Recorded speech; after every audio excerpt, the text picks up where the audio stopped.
तलवार के जोर पे शलवार पहन ली थी। तो तुम जब ये मानते हो कि तलवार के जोर पे शलवार पहनी थी, तो फिर औरंगजेब की औलादों की तरह क्यों बकवास कर रहे हो? औरंगजेब बाहर का था, बाबर बाहर का था, अकबर बाहर का था, फिर उनके द्वारा तोड़े हुए मंदिरों को के खिलाफ आप क्यों लड़ रहे हैं? आप उनके वारिस हैं, आप कस्टोडियन हैं। तो या तो तय करो कि आप इस भूमि में थे, आप उस समय 2 रुपए किलो चावल में बिके और आपने भगवान दास से अपना नाम गुलाम नबी रख लिया। कोई संबंध नहीं है। अगर उनसे संबंध नहीं है तो भारत भूमि पर गिनती करके जो 42,000 मंदिर हैं, उसकी लड़ाई तुम लड़ क्यों रहे हो? या बाबर अकबर तुमको कोई पर्चा दे गए थे? लेकिन दोनों में से एक ही बात हो सकती है, या तो तुम उनके वंशज हो तो लड़ो, तो लड़ेंगे, लेकिन फिर ये मत करो हम यहीं के थे। हमारे पूर्वज वो नहीं है जिन्होंने तलवार के जोर से शलवार पहनी थी। हमारा पूर्वज छत्रपति शिवाजी है, संभाजी महाराज है, महाराणा प्रताप है, रानी लक्ष्मीबाई है, जिसने जान दे दी लेकिन अपनी आस्थाओं परंपराओं से कंप्रोमाइज नहीं किया। इसलिए आज उनका कोई वंशज नहीं है दुनिया में, लेकिन तब भी मध्य प्रदेश के धार जिले के एक छोटे से गांव में हम सब उनकी गाथा सुन रहे हैं। जिंदा रहना है तो मरना सीखो। मर मर के जीने वाली कौमें कभी जिंदा नहीं रहती। जिस दिन मरने का फन आ जाएगा, दुनिया आपके कदमों में होगी। इसलिए हमने हर चीज के अंदर शॉर्टकट अपना लिया है। नेताजी आए हैं तो पूजा जल्दी से कर दो।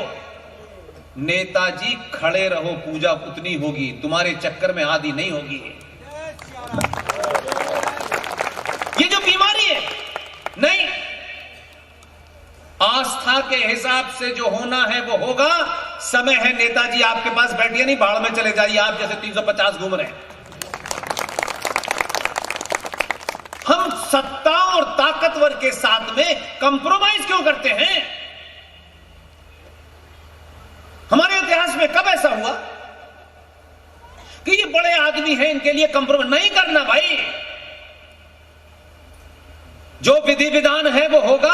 आपको समय है तो रहिए, नहीं चले जाइए।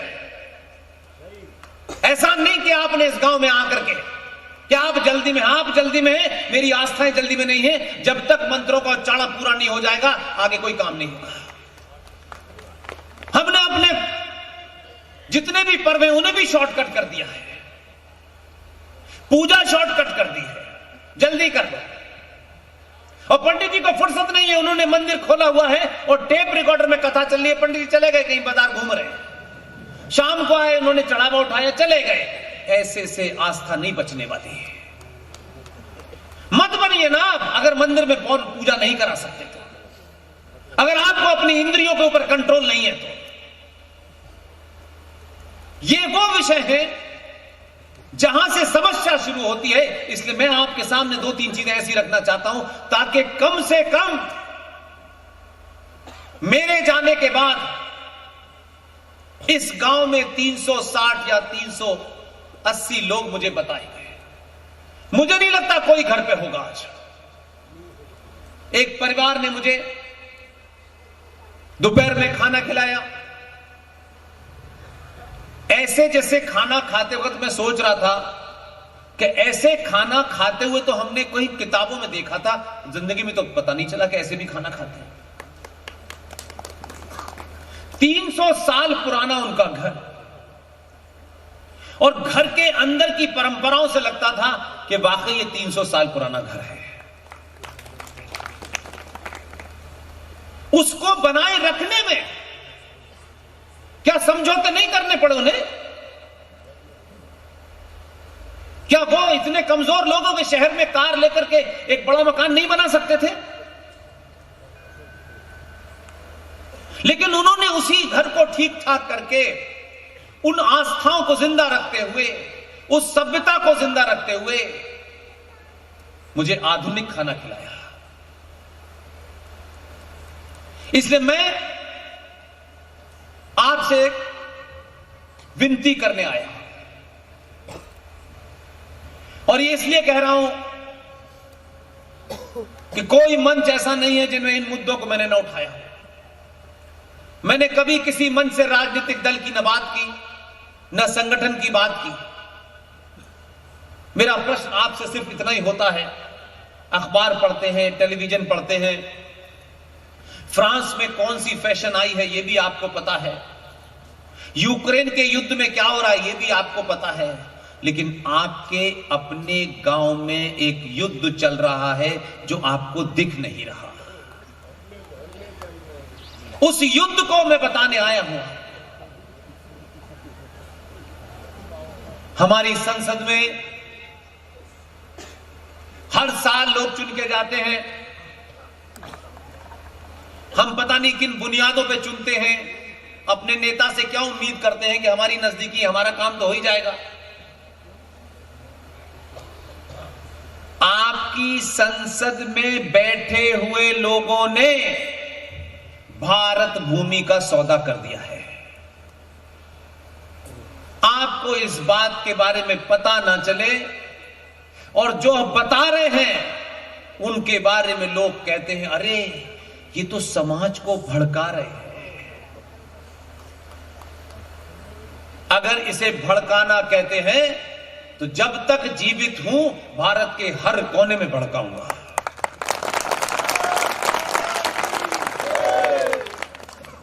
संसद में एक कानून पास हुआ। इस कानून की चर्चा बड़े बड़े प्रवचन देने वालों ने कभी नहीं बताई आपको, बंद कमरे में नहीं बताई, खुले में नहीं बताई। और संचार क्रांति के दौर में ऐसा लगता है कि ये पता न चल जाए कहीं। संसद में एक कानून पास हो गया है। आप सब लोग मोबाइल वाले लोग हैं। मेरे और आपके बीच में मोबाइल के माध्यम से ही मेरी बातें आप तक पहुंचती हैं। सोशल मीडिया के जो हमारे पर्सनल अकाउंट हैं उसमें पुष्पेंद्र कुलश्रेष्ठ के नाम से वेरीफाइड हमारा फेसबुक पेज है। हमारा ट्विटर हैंडल भी पुष्पेंद्र के नाम से है, वो भी वेरीफाइड है। और हमारे कुछ साथी, ये देश भर में जितनी स्पीचेस होती हैं, इनको वी सपोर्ट पुष्पेंद्र कुलश्रेष्ठ नाम की एक चैनल है, उस पर डालते हैं। इस चैनल का हम सिर्फ यही इस्तेमाल करने की कोशिश कर रहे हैं कि अगर यहां 500-700 लोग बैठे हैं तो ये जो स्पीच है, ये जो आपके साथ डायलॉग है, ये जब करोड़ों लोगों के पास जाए तो जिन विषय को हम उठा रहे हैं वो बात करोड़ों लोगों तक पहुंच जाए। इसलिए आपसे मेरी हाथ जोड़ के विनती है, अगर मेरी बात आपको तथ्यों पे, तर्कों पे, फैक्ट पे, लॉजिक पे ठीक लगे और आप उसको 10 सोर्स से वेरीफाई कीजिए। ऐसा मत कीजिए कि मेरी बात को सच मान लीजिए, उसको वेरीफाई कीजिए, रीचेक कीजिए। और अगर आपको लगे कि बात एकदम ठीक है तो सबसे विनती करता हूं, वी सपोर्ट पुष्पेंद्र चैनल को 5 लोगों से कहिएगा कि वो इसको देखें। एक आदमी 5 लोगों से कहे कि भाई इसको सुनो, इसमें से कोई गलती निकालो और हमें बताओ कि यह आदमी गलत बोल रहा है पिछले 10 साल से या सही बोल रहा है। तब तो ऐसी सभाओं का फायदा है। आपने सुना, आप निराश हुए, आप उदास हुए और थोड़ी देर के बाद अपने घर चले गए। हर घर में ये चर्चा हो, मंदिर में ये चर्चा हो, जो आपकी ग्राम सभा है उसमें चर्चा हो, सामूहिक तौर से भी सपोर्ट पुष्पिन पुलसेस पे लगा के देखें और 10 लोग, 20 लोग, 50 लोग एक साथ देखें और उसमें से निकालें कि ये जो बात है ये सच में है भी कि नहीं है। और जब संतुष्ट हो जाए तो एक आदमी 5 लोगों को बताए। ये अपनी बेटियों, बहनों और माओं से भी कह रहा हूं। इतनी खतरनाक है कि मुझे सुनने से पहले आज तक नींद नहीं आई है। अगर आप सच में भारत माता के सपूत हैं और इस भूमि से आप प्यार करते हैं, आपके पूर्वजों की यह भूमि है, तो आपको नींद नहीं आएगी। आप सो गए तो मैं मानूंगा कि फिर आपके लिए आज की रात सिर्फ एक मीटिंग भर थी। युवा बेटियां जरूर देखें, युवा बेटे जरूर देखें कि उनके सामने ये चुनौती आने वाली है। एक बड़े के रूप में मेरी जिम्मेदारी है कि मैं अगर उसको रोक नहीं सकता, ना मैं तो अंदर था, मैं तो बाहर खड़ा था और बाहर खड़ो जब से चिल्ला रहा हूं। मुझे चिल्लाते चिल्लाते 12-13 साल होने वाले हैं। आप किसको वोट देंगे, किसको नहीं देंगे, ये मेरा कोई इशू नहीं है, ये आप चाहें। लेकिन जिनको वोट दे रहे हैं वो नहीं बता रहे आपको। इसलिए सत्ताओं के सामने वो बात रखिए जिससे आपकी आने वाली नस्लें सुरक्षित हो जाए। संसद में 1995 में एक कानून में अमेंडमेंट हुआ और 2013 में संसद में उसे पास कर दिया गया। जिनके हक में हुआ वो कभी नहीं चाहते कि भारत के सनातनी हिंदू को यह पता चले। जिन्होंने किया उनको लगा कि अगर हमने बताया तो ये हमसे सवाल पूछ लेंगे। यानी जो शत्रु था उसने अपना काम किया और जो आपके अपने थे उन्होंने भी वही शत्रु जैसा काम किया।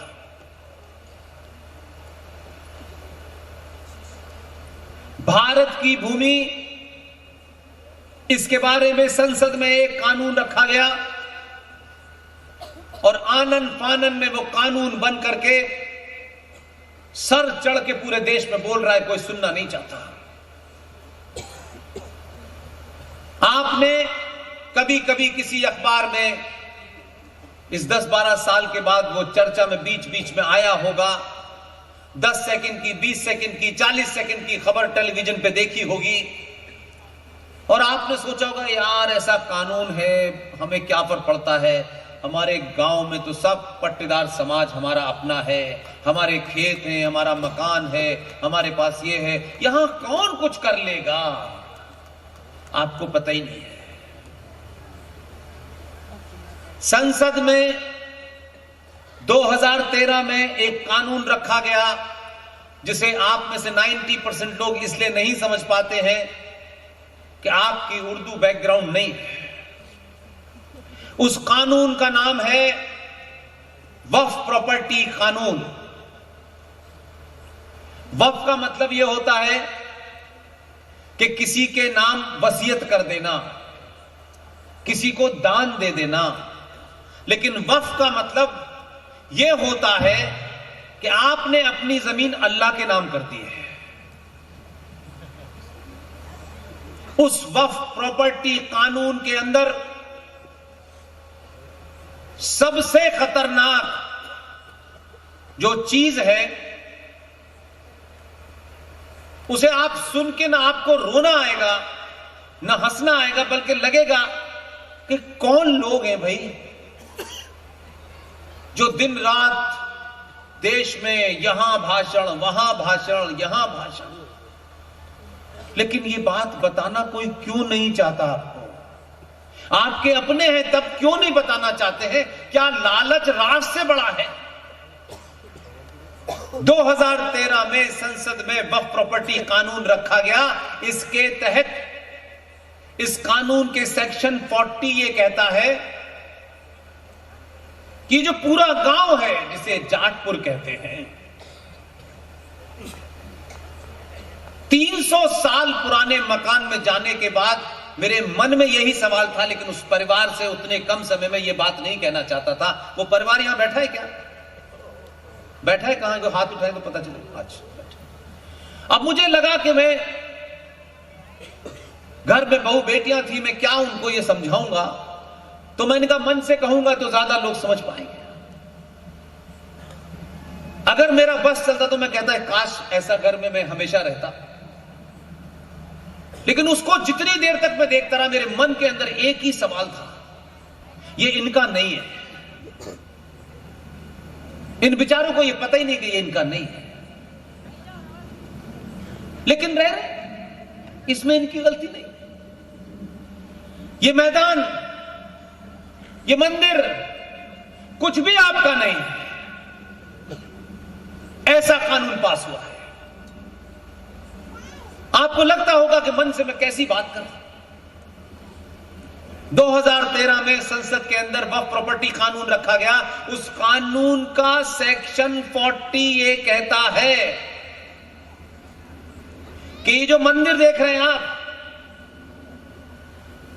ये मैदान है, ये स्कूल है,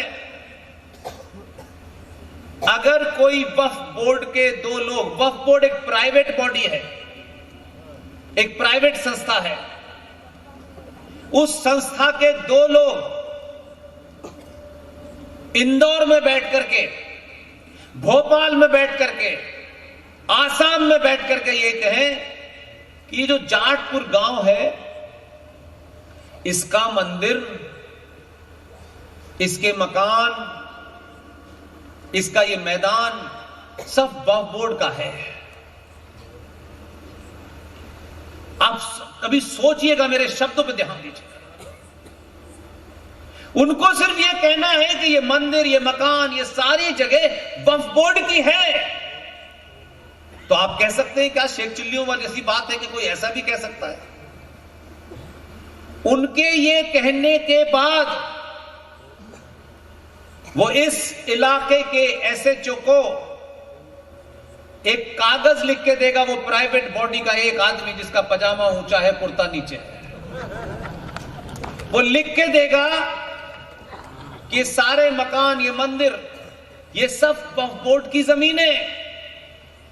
तो आपके मन में ये भाव पैदा होगा कि क्या पागलपने की बात कर रहे हो, हमारे पास ये रजिस्ट्री है, हमारे पुरखे रहते थे, हमारे दादा रहते थे, हम बिजली का बिल दे रहे हैं, हम पानी का बिल। ये एक सामान्य नागरिक यही कहेगा या कुछ और कहेंगे? आप क्या कहेंगे बताइए? आपके पास यही सब प्रूफ होंगे, और क्या कहेंगे? मालूम है क्या क्या कानून पास हुआ संसद में? ये किसी पार्टी के ऑफिस में नहीं हुआ, ये संसद में हुआ है। जब वो ये कहेगा तो इस इलाके का जो एसएचओ है,